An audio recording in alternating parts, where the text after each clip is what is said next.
Alright, so I wanted to do a video of a general outline of steps for anyone interested in building a pole barn yourself. So if you're going to have a DIY type approach, just some general outline of steps for you to think through before you get started building your pole barn. The one I built here for myself was for a boat shed, so I've left the walls open in this one. But this will give you a good rough outline on the steps of getting the poles up and getting the trusses set, the purlins, and then the sheet metal on the top, and things you need to go through there. So first things first, you need to pick out a location that you want to put your pole barn at. Have that picked out and ready to rock and roll. And then if you need to, it's a great time to go ahead and bring in any kind of dirt that you want brought in for your shed. It's best to do it now. It's easiest to do it now. One thing to consider, you really want it higher than everything else around it, so you don't have to worry about water coming into it. If you're going to do the concrete on the floor, you're going to need to be a little bit more particular about it than I am here.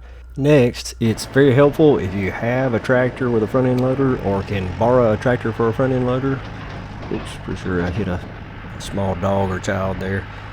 But it's good to have a tractor to help you push that dirt around, or later on you're going to see we're going to use that front end loader to help lift our trusses up later on. But like I said, moving the dirt around, backfilling and pushing around with that box blade. Here I'm just kind of barely going over it, but it really does help to be able to move that dirt, smooth it out. We're going to put gravel on here later on, and so we're going to use it then as well. So borrowed this one from Daddy. Thank you again, Daddy.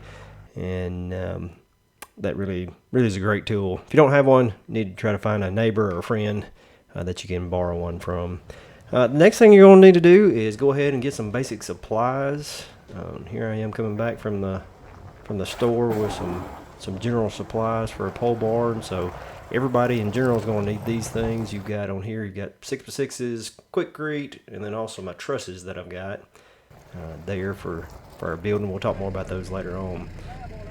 When you have your pad about where you want it, you can go ahead and drive some stakes outside of the corners of where your building will be, pull strings, and then square them up. So if you have your length of your wall set correctly and the walls are at right angles to one another, then the diagonals will be equal. Thank you, Pythagoras. So that's what we're doing here. We're checking the square of the strings we pull by making sure the length from one corner to the opposite corner is the same as the other corner to corner pair there. So comparing those two, if they're the same, then our building is going to be square. That's going to be important. Doesn't really matter down low all that much, but it's really going to matter later on whenever we put our sheet metal on. It'll show up there. Next, we're going to drill our holes. Again, borrowed another tractor that had a auger bit already, PTO mounted auger bit already on it. So borrowed it, made it easy for us to drill some holes. We went around and dug 6 holes with this 8-inch, I think it's an 8-inch auger. Regardless, with these bits, you have to help it out and guide it into those holes. And then sometimes you don't quite get the hole exactly lined up where you want it to, so a pair of post hole diggers are going to be the ticket to help you widen it out or recenter it where you need to actually get it. Auger definitely helps the back, at least get it started. We also use the tractor with a front end loader there, and that little device that's sticking out from it there. Daddy called it a pig stick. I don't know why, but it helped us to load these 6x6s. They're pretty heavy, especially when they're wet, but we just used it to go ahead and set all of our 6x6s in the post holes that we dug. And then after we had the holes dug and then the 6x6s set, we anchored some stakes and put up some bracing. So what you're going to do, go ahead and get it ready to be braced off, and then we'll take a level later on and we will level each face of the post to make sure we're going up level in the X and the Y direction there. So But we'll level it and we'll tie it off, and then we'll pour concrete. Right here you can kind of see the bracing that we put up. So you got a couple of different stakes run down there and there on the green arrows, and then you got the braces that hold the post level. After we got all the posts set, we went ahead and started our Quikrete. It's nice if you've got a mixer. We don't have a mixer because we don't pour concrete all the time. So we just used this little wagon, put our 80-pound bag of Quikrete in there at a time, added water, and then basically stirred until we got it the right consistency. So you'll be able to kind of tell as you go through that. For anybody that's ever done that before, it's just takes a little bit of time to do it, but you can definitely get it done with a wagon and a shovel or a hoe. So mix those up really good. Took several bags, obviously, per hole, per post. I don't remember exactly what it took, but whenever we mixed up a bag and got it to about the right consistency where it would flow out there of the bucket, we just back it up to the hole and then dump it, and then make sure and get all that out of the wagon there, and then make up another bag and pour it in there. So this post right here has already been braced off, so it's set, so we really don't have to worry about it. I don't show this in the video, but we're going to come back and tamp down on that concrete in that hole to make sure and fill in all the voids. Backing up just a little bit, you can see here's all of our posts that we have set and braced, and at this point we've got them concreted in, and we let it stay for a couple of days to harden up. Another thing that's really helpful, if you've got access to them, is some scaffolding. For this type of work, if you're going to be up high, it's really helpful to work there. So I borrowed those from Daddy as well, and then also borrowed a transit. So a transit helps you set a laser level. It helps you mark all of your posts wherever that needs to be, wherever the same line needs to be, the same height needs to be on your post. Helps you get those marked, and that way you can come back and cut the post off so that they're all at the exact same height. So that's what we're doing here, is cutting every one of the posts off at the same height. Use the skill saw to go through it, and then finish it off with a sawzall. Next thing we need to do is get our trusses put together. So they came in 2 pieces per truss. These were 24-foot trusses. They've just got these 3 bolts that hold them together. So me and my son here are putting those together. So it's fairly simple to do.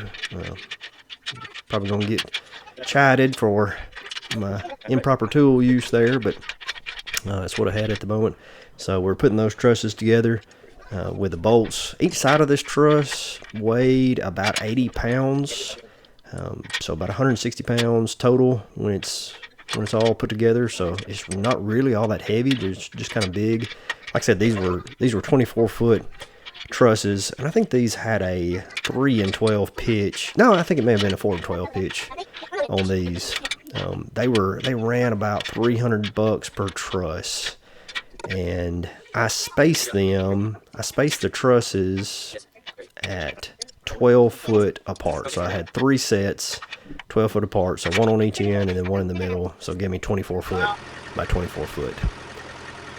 Right here we're using Daddy's pig stick on the front of the tractor again, and the real reason we've got that is because you can use it on that bucket, and it'll give you some extra lift for the tractor. So beyond just what the bucket will go up, it gives you another 10 to 12 feet. So that was really heavy because these were 16-foot 6x6s. They were 4 foot in the ground, so it's 12 foot at the bottom of them, of the post, and then of course the truss, the middle of the truss is even further up due to the pitch of the roof.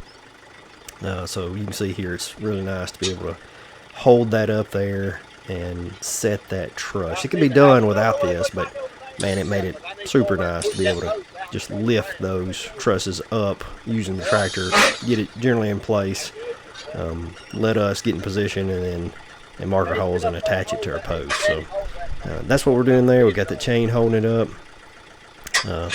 Going to get up there and attach it across our post. Once we had our truss up there, we used the holes that you see in the end plates there, marked those holes on our 6x6, and then pulled the truss back away, and then used a drill with a paddle bit to go in there and drill out our holes for our bolts that are going to secure this truss to the 6x6 upright there.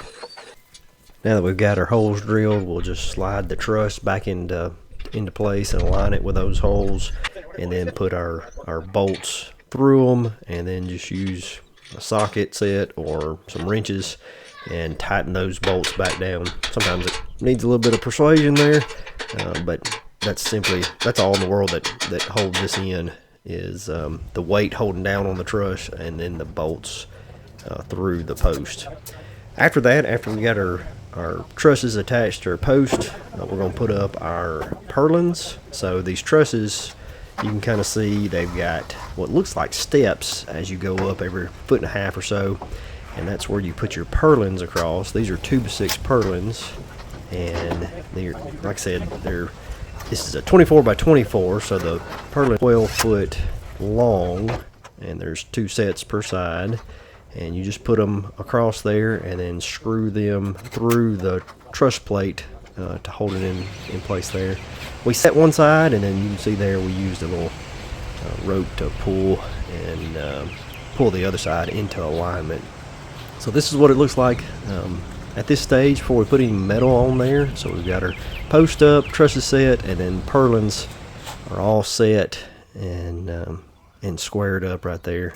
The only other thing we need to do is put our gable end band on there. You can see we had a little screw holding that up for us, and then we just screwed it in place to the ends of our purlins, and that'll kill that edge, and that'll give us a piece that our edge metal will wrap over the top metal and then down the side, and give us a place to screw to right there on the gable ends.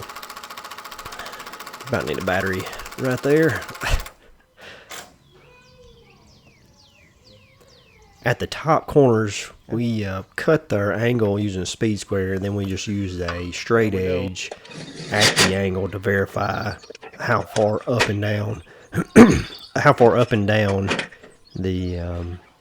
the corner board needed to be. After we got those set, we started with our sheet metal, so aligning our first metal piece there with our gable edge board, and then the rest of them, if we've got a square building, as we mentioned earlier, goes pretty well. It doesn't run uphill or downhill, so all there is to it is sliding a piece of metal up those ladders, and we have my son again pushing that metal up to us, and then we take and just screw it down as we went piece by piece. So we went down one side and then back up the other, piece by piece, putting that metal on. Not much to it, just take some nut driver and then screw them down. Here you got a ridge cap. I was going to mention that. It's the last piece there that goes on. So you put screws down through the ribs, and then you just overlap your ridge cap metal however much you need to. And this is us finishing that out. So here at the end, this is what it looks like. So like I said, we had it for a boat shed. I did also put some cables and put these turnbuckles on the corners. So I put them from those bolts that we use to hold the trusses on, so just to kind of give it some shear strength for the building.